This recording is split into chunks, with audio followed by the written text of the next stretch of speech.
Recognize myself for an opening statement.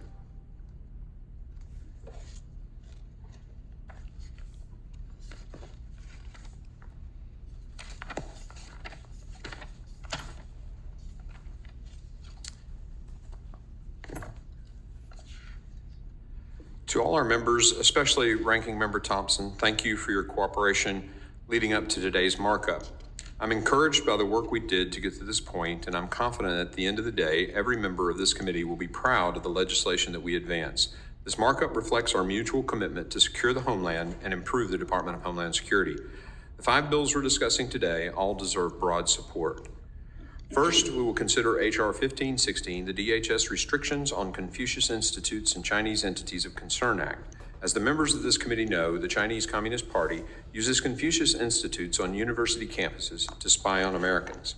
In May, the FBI confirmed to the Subcommittee on Counterterrorism, Law Enforcement, and Intelligence that the Chinese Communist Party is working to steal academic research at American universities.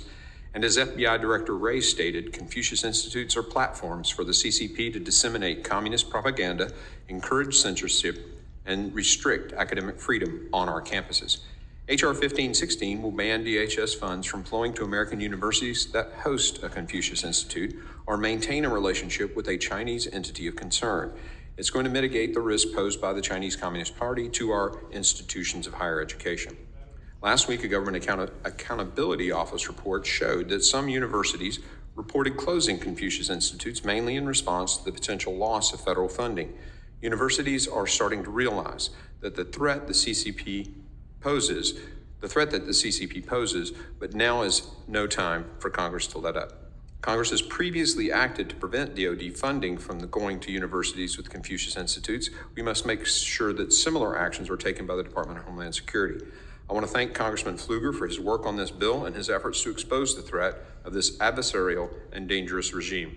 I encourage my colleagues to vote yes on this legislation. Next, we'll consider H.R. 6174, the DHS Biodetection Improvement Act. For some time, there have been questions about the effectiveness of the Department of Homeland Security's BioWatch program.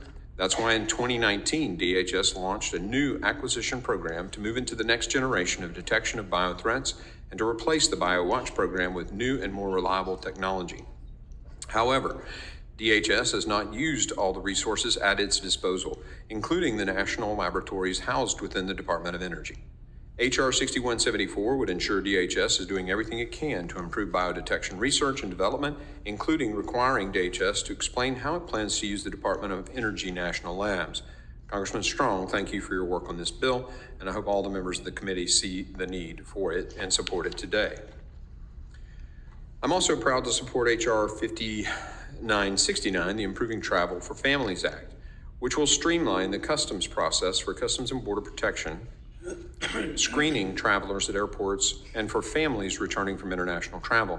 This bill will allow children ages 10 and under traveling with a parent or guardian who is a Global Entry member to accompany the parent through Global Entry lane at the airport.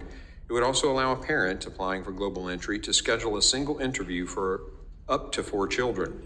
I know this bill will make things much easier for our CBP officers working at the airports and for American families coming back home. Thank you, Congressman Luttrell, for proposing this bill. Securing the Cities Improvement Act, H.R. 4403.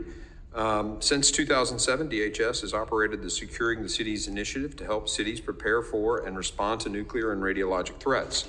Congressman Carter's proposal would remove the requirement for a jurisdiction to be designated as a high-risk urban area by FEMA.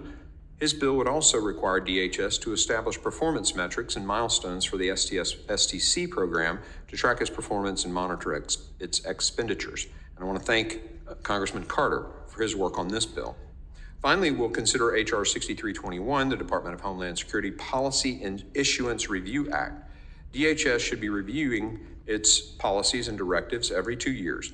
Unfortunately, DHS is consistently failing to update its policies in an appropriate time frame. Because this department can't seem to do the work on time, Congress must step in. DHS has 250,000 employees and is still months or even years late in reviewing and updating policies. This has to change. Congressman Ivey's bill will provide better oversight and accountability of DHS by establishing a formal and timely review process of policy decisions, addresses this problem, and requires DHS to give Congress an annual briefing on the status of its policy review process. I want to thank Congressman Ivey for the hard work on that bill. I know it will help the department run much more effectively.